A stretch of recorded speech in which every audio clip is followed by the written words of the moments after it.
Hello students, जर तुम्हाला MHTCT किंवा नीट ह्या एक्झाममध्ये हाय स्कोअर करायचा असेल तर हे क्वेश्चन स्किप करू नका. आज आपण एक्सक्रिशन अँड ऑस्मा रेग्युलेशन ह्या चॅप्टरमधील most important and expected MCQs cover करणार आहोत. ह्या कॉन्सेप्ट्सवरून डायरेक्टली तुम्हाला एक्झाममध्ये क्वेश्चन बघायला मिळेल. So stay till the end, कारण प्रत्येक क्वेश्चन हा तुमच्यासाठी सुपर इम्पॉर्टंट आहे. So let's start. First question is identify the type of excretion which is energy saving but water requiring. आपल्याला क्वेश्चनमध्ये विचारलेलं आहे की खालीलपैकी कोणत्या एक्सक्रिशनच्या टाईपमध्ये एनर्जी सेव्ह होते बट वॉटरची रिक्वायरमेंट त्यामध्ये जास्त असते. सो ऑप्शन्स बघा. Option A guanotelism, option B uricotelism, option C ammonotelism and option D ureotelism. तुम्हाला माहिती असेल student, excretion is the process of removal of waste from the body and during the process of protein metabolism nitrogenous waste तयार होतो. हा नायट्रोजिनस waste 3 टाईप्सचा असतो, तो म्हणजे ammonia, urea and uric acid. So अमोनोटेलिझममध्ये काय होतं, ॲनिमल्स हे अमोनिया एक्सक्रीट करतात.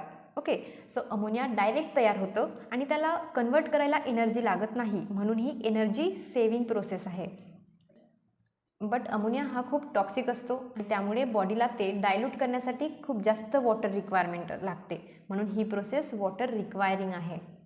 सो ह्याचे एक्झाम्पल आहे fishes. Fishes are ammonotelic organisms. Okay, so here option C is correct, that is अमोनोटेलिझम.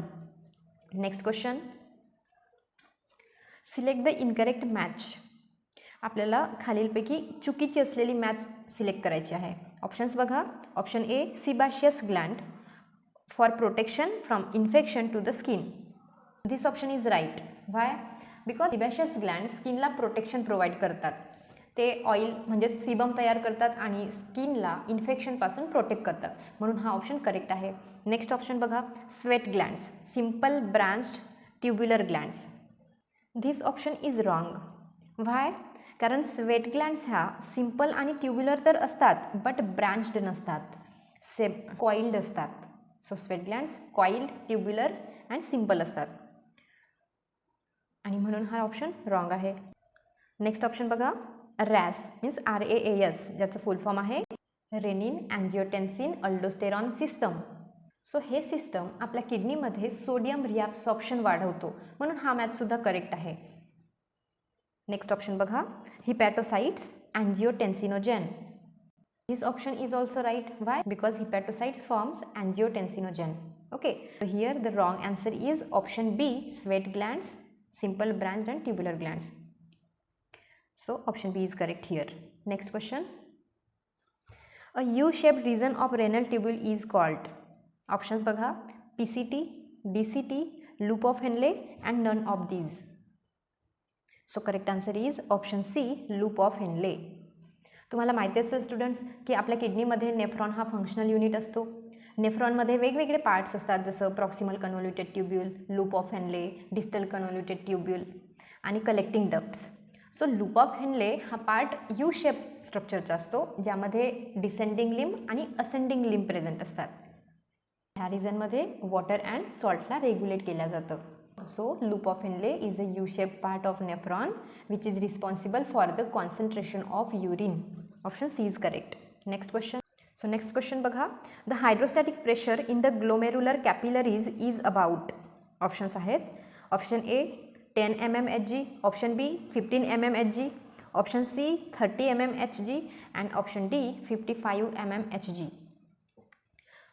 So correct answer आहे 55 mmHg, Option D. तुम्हाला माहिती असेल स्टुडंट्स की ग्लोमेरुलस हा कॅपिलरीजचा नेटवर्क असतो, ज्यामध्ये ब्लड प्रेशर खूप जास्त असतो. हा हाय प्रेशर फिल्ट्रेशनसाठी खूप इम्पॉर्टंट असतो. ब्लडमधील वॉटर आणि स्मॉल मॉलिक्युल्स ह्यामध्ये फिल्टर होतात. आपल्याला माहिती आहे की जर प्रेशर हा कमी असेल तर फिल्ट्रेशन प्रॉपरली होणार नाही.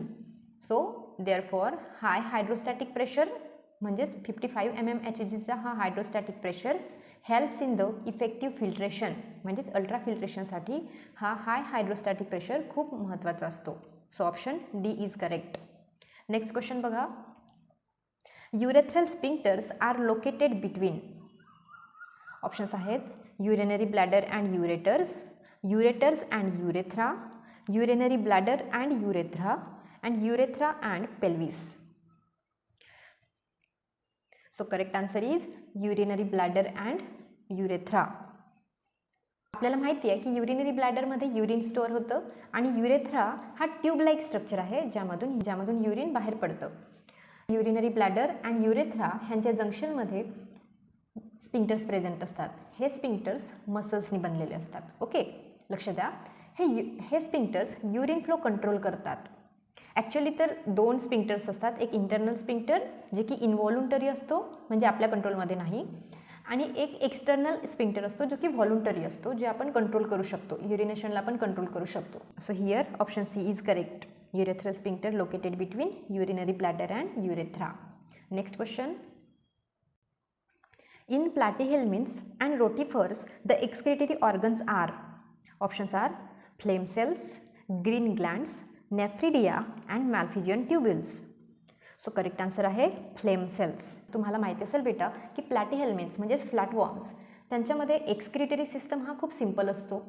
सो त्यांच्यामध्ये फ्लेम सेल्स हे स्पेशल टाईपचे सेल्स असतात ज्यांना सिलिया असतात आणि हे सिलिया फ्लेमसारखे मूवमेंट करतात.